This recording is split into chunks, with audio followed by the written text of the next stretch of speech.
Bonjour, bienvenue dans le blog du ROI des réseaux sociaux. Pour ce nouveau podcast de cette nouvelle année, je suis parti voir une charmante demoiselle. Je vous en dis pas plus, vous vous demandez un peu où on est, mais je pense qu'elle va vous répondre.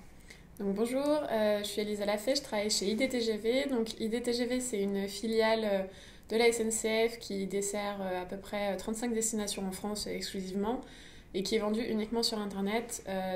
Chez IDTGV, je suis Community Manager et je vais vous parler un peu de comment je travaille.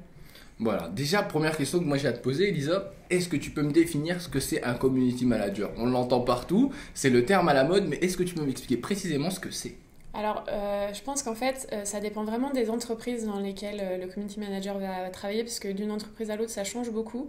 Mais bon, là, forcément, la donnée commune, ça va être de travailler sur une communauté. Donc, ça peut être travailler avec un blog, ça peut être travailler sur les réseaux sociaux les plus connus comme Facebook ou Twitter. Ça peut être aussi travailler sur des réseaux sociaux moins connus si ça s'y prête. Et donc en fait, pour moi en tout cas, le community manager, c'est la personne qui va gérer l'ensemble des contacts qu'on va pouvoir voir sur ces réseaux. D'accord. Donc, c'est-à-dire, s'il y a des commentaires, c'est lui qui s'en occupe, c'est lui qui les modère, c'est lui qui répond, ou elle. Donc c'est plutôt pour moi, ça relève de ce qui est visible, en tout cas ce qui est lisible et ce qui est public sur Internet à propos de la marque. D'accord, ok. Mais alors par rapport à ça, est-ce que tu peux m'expliquer un peu tes missions à toi au sein d'IDTGV? Alors, Parce que j'ai vu qu'il y a l'air d'avoir un grand panel. mes missions, ça va être ça va être de prendre la parole au nom de la marque, pas toujours, mais plutôt au nom du community manager de la marque, pour parler de la marque et pour répondre à quel que soit l'endroit. C'est-à-dire qu'on va avoir nos endroits à nous, par exemple on a un blog, on va avoir des espaces sur Facebook ou sur Twitter où moi je vais pouvoir répondre si quelqu'un va me poser une question ou alors donner de l'information quand il y a lieu. D'accord. Et après, je fais aussi pas mal de veille et donc je vais pouvoir intervenir par exemple sur des forums de consommateurs avec des gens, je sais pas, qui peuvent avoir une question ou qui ont rencontré un problème. Et donc là, moi je vais pouvoir intervenir et activer en interne, par exemple, les gens qui sont dans l'opérationnel ou les gens qui vont être au service client pour savoir pourquoi tel ou tel dossier n'a pas été encore traité ou peut-être il y a eu un souci dans le traitement parce que forcément dès que c'est des choses un peu automatiques, il peut y avoir des dossiers qui sont un peu oubliés ou alors qui ont été traités bizarrement. Et donc dans ce cas-là, moi je vais pouvoir réactiver un dossier pour pouvoir avoir une solution satisfaisante pour tout le monde. D'accord. T'es un peu la passerelle en fait entre les consommateurs ou les clients, ta communauté et l'entreprise. C'est complètement ça va être une passerelle, peut-être un peu plus rapide et réactive que va être le service client qui est aussi une passerelle avec nos consommateurs, c'est quand même son domaine. Et puis on va peut-être pas s'adresser forcément au même consommateur. Je pense que quelqu'un qui va venir poser une question sur Facebook, ce sera pas forcément la même personne qui va décrocher son téléphone pour appeler notre service client. D'accord, ok. Mais alors par rapport à ça, on rentre dans le vif du sujet. Comment ça se passe à IDTGV au niveau de votre stratégie par rapport aux réseaux sociaux? En fait... Si c'est pas indiscret. Non, c'est pas indiscret, pas du tout. En fait, je sais que j'entends souvent les gens dire il faut pas se lancer quand on n'a pas de stratégie, quand on sait pas ce qu'on veut y faire et tout ça. Nous, on avait plutôt des objectifs quand on a commencé. On avait des objectifs vraiment très simples. Ça va être déjà faire connaître notre marque parce que même si on existe depuis 5 ans, finalement 5 ans c'est pas grand chose par rapport à par exemple la TGV. D'accord. Et donc faire parler de notre concept, montrer que par exemple on a des animations à bord, on poste des vidéos, ce genre de choses. Donc il y avait tout ce côté vraiment un peu corporate et notoriété qu'on voulait travailler. Ensuite, il y avait aussi l'idée de travailler la connivence avec nos consommateurs et d'aller là où ils sont. Et on sait que nous, comme on est vendu exclusivement sur Internet, forcément, nos clients sont sur Internet et il y a forcément une large part d'entre eux qui vont être sur les réseaux sociaux. Donc l'idée, c'était vraiment un peu de les suivre, d'aller voir d'abord ce qu'ils disaient. J'ai fait pas mal de veille au début, puis d'aller ensuite d'intervenir et de voir un peu ce que attendaient de nous. Donc on n'avait pas une stratégie dans le sens où on avait quelque chose de préconstruit, mais par contre, en revanche, là, ça va faire maintenant 1 an et demi qu'on est présent, même un peu plus sur les réseaux sociaux. Et donc, en fait, on construit vraiment brique à brique en voyant comment les gens réagissent en face, ce qui leur plaît, ce qui les intéresse. Et donc, on évolue beaucoup. D'accord. Et donc, dans l'idée, on était vraiment dans une posture plutôt humble en se disant... on connaît pas forcément beaucoup les réseaux sociaux. Déjà, c'est difficile parce que c'est des choses assez récentes. Et donc l'idée c'était vraiment d'aller voir comment ça répond en face et de réagir en fonction de ça. Et même moi, dans mon profil, c'est aussi ça, c'est-à-dire que moi je suis arrivée à la base, j'étais stagiaire, donc j'ai commencé à construire la présence et au fur et à mesure j'apprends, je me construis aussi une identité de community manager et donc à partir de... Enfin c'est vraiment une construction constante. D'accord. Mais par rapport à ça, c'est quand même c'est risqué, comme tu viens de me le dire, parce que, enfin c'est risqué, dans le sens où tu as construit la stratégie au fil du temps. Vous avez utilisé quel type de réseaux sociaux? Parce que tu sais qu'il y en a plein, on sait qu'il y en a un qui est hyper connu qui s'appelle Facebook, mais est-ce que toi, tu as découvert d'autres réseaux qui auraient pu être intéressants pour ta communauté? Alors nous on travaille vraiment beaucoup Facebook, on a créé la page en juin 2009, donc ça commence à faire un petit moment. On n'a pas une très très grosse communauté en termes de chiffres, enfin, on n'est pas loin des 10 000 fans, mais voilà. Mais en revanche, c'est une communauté qui est très active. Et c'est ça qui nous a le plus surpris quand on arrive, parce que c'est vrai que quand on ouvre sa page en tant que marque, même en tant qu'autre chose, je pense, on ne sait pas trop d'abord qui va venir, ce qu'ils ont à nous dire. Nous, on n'avait pas on savait pas, peut-être on se disait que, comme beaucoup de marques, j'imagine, que tout le monde allait nous tomber dessus pour nous dire à quel point on est nul et à quel point on ne fait pas bien notre métier. C'était pas le cas. On a eu, comme toutes les marques, des gens qui n'étaient pas forcément contents. En général, c'est assez bien géré. Étonnamment, nous, par principe, on supprime pas de messages, sauf quand c'est du spam, sauf quand c'est de la publicité, sauf quand il y a des insultes dedans. D'accord. Ou sauf quand c'est des gens qui vont juste reposter 12 fois le même message pour dire à quel point ils sont pas contents. Ça, c'est juste pour purifier un peu le débat, parce qu'on n'est pas là non plus pour avoir 20 fois le même message. D'accord. En revanche, moi, je supprime pas les messages. Et donc, en général, on répond quand c'est des gens dont le cas était déjà traité et qui n'ont pas obtenu ce qu'ils voulaient.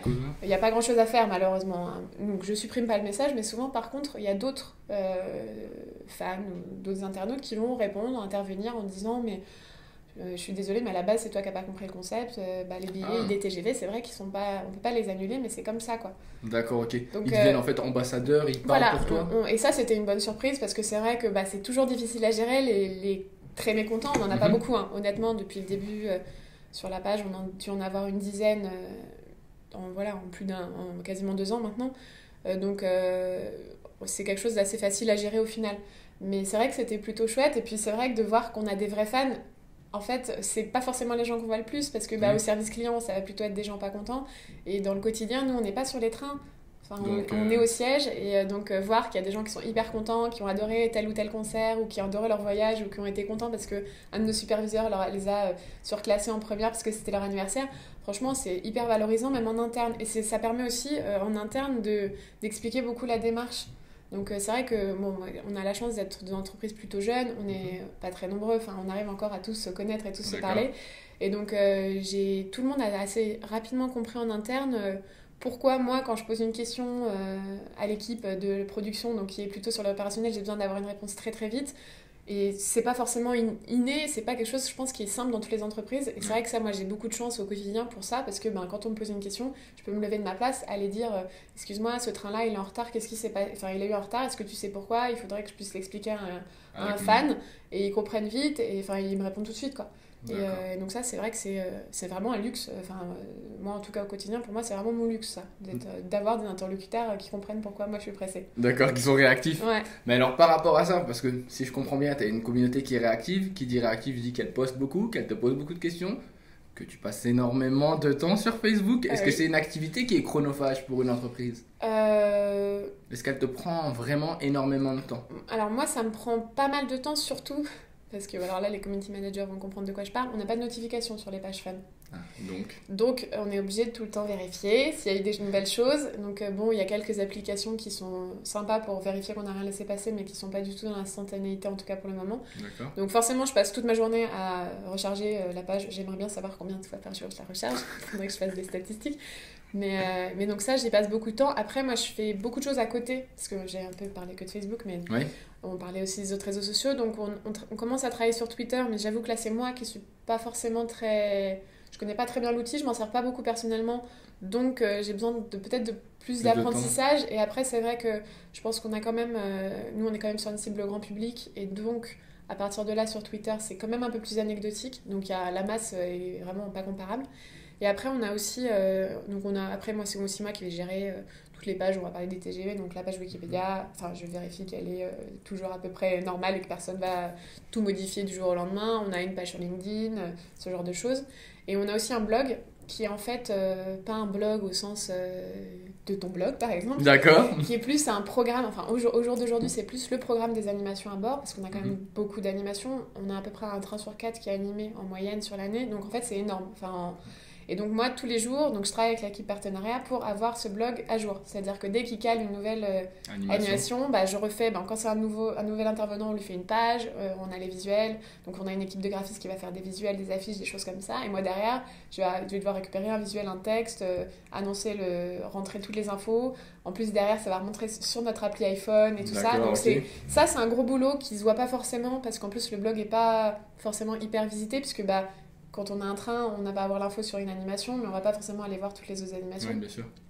Donc ça, c'est un énorme boulot en temps, ça me prend beaucoup de temps. On est en train de voir comment ça pourrait me prendre moins de temps, et on est aussi en train de voir comment on pourrait faire évoluer notre blog pour avoir un contenu plus éditorial, avoir plus de choses rédigées, parler un peu de ce qu'on fait en interne, travailler un peu aussi sur les fans, de voir comment faire un vrai blog de marque. D'accord, créer vraiment un lien un programme avec... pour que ce soit un bel outil, parce que moi je pense que c'est un outil où on a peut-être plus la place de s'exprimer en tant que marque que ça va aller sur Facebook, où forcément on est un peu limité par l'espace. Par rapport à ça, toujours pareil, tu sais qu'on va revenir sur une question qui est très très à la mode pour les entreprises. ROI. Qu'est-ce que ça donne au niveau des réseaux sociaux? Dis-moi, est-ce que c'est du qualitatif ou du quantitatif? Pour ma première année, j'avais parce que ça fait un peu plus ça va faire un an que je suis arrivée en tant que salariée. D'accord. J'avais essentiellement des objectifs qualitatifs, et on reste encore là-dessus.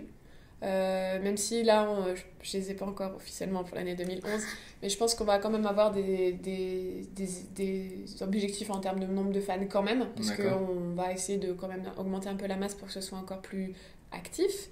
Mais j'ai pas d'objectifs, on va dire, j'ai pas d'objectifs globaux en quantitatif. En revanche, sur certaines OP ou sur des moments où on va avoir un concours, des choses comme ça, on suit beaucoup la participation.